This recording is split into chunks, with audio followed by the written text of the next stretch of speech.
আসসালামু আলাইকুম ভিউয়ার্স, আশা করি আপনারা সবাই ভালোই আছেন। আল্লাহর রহমতে আমরাও ভালো আছি। আমি আজকে করব ধনেপাতা ভর্তা। ধনেপাতা ভর্তা করার জন্য আমি নতুনভাবে ধনেপাতা ভর্তাটা করব। এই জন্য আমি হালকাভাবে পেঁয়াজ ভেজে নিচ্ছি। আমার পেঁয়াজ ভাজা হয়ে গেছে, এইভাবেই রাখবো। আমি এখন বন্ধ করে দিচ্ছি গ্যাসের চুলাটা। ওই তেলের মধ্যে আমি এখন দিয়ে দেব কেটে রাখা রসুন কুচি, মানে আস্ত রসুন, বেশি কুচি করে না, 2 ফালা করে কেটে নিচ্ছি। এই যে বড় বড় এখানে 3টা রসুন আছে। এই রসুনগুলো এখন হালকাভাবে ভেজে নেব।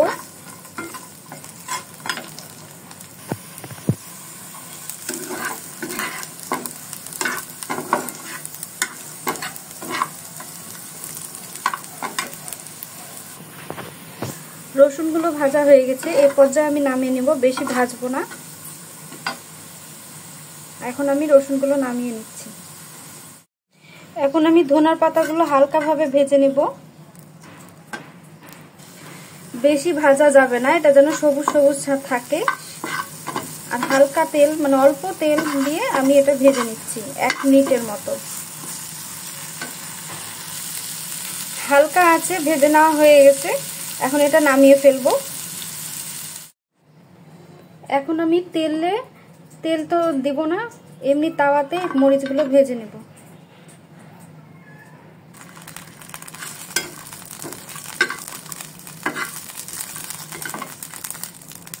এই ভর্তায় অবশ্যই কাঁচা মরিচ দিতে হবে, শুকনা মরিচ দেওয়া যাবে না।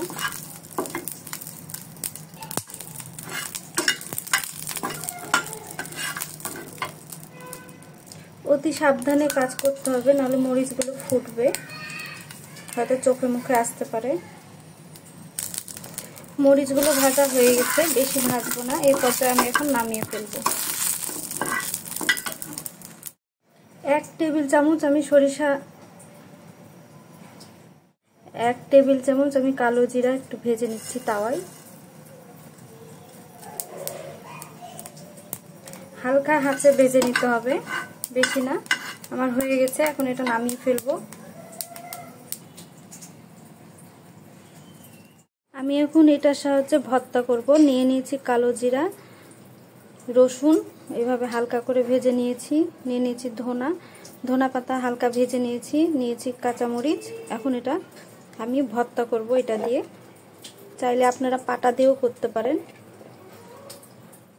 চাইলে এটা পাটা দিয়ে সুন্দরভাবে পিষে নিতেও পারেন। আমি এই বাটনা দিয়ে করব, এটা আমার জন্য সুবিধা হয়। স্বাদ মতো লবণ দিয়ে দিয়েছি, এখন এটা বেটে ফেলবো। এটা দিয়ে, এই যে এটা দ্বারা সব বেটে নিলাম। এখন হালকাভাবে ভেজে রাখা পেঁয়াজগুলো এই যে আমি দিয়ে দিব। এগুলো দিয়ে বেশি নাড়াচাড়া যাবে না, অল্প হালকাভাবে নাড়াচাড়া করে এখন এটা পরিবেশন করব।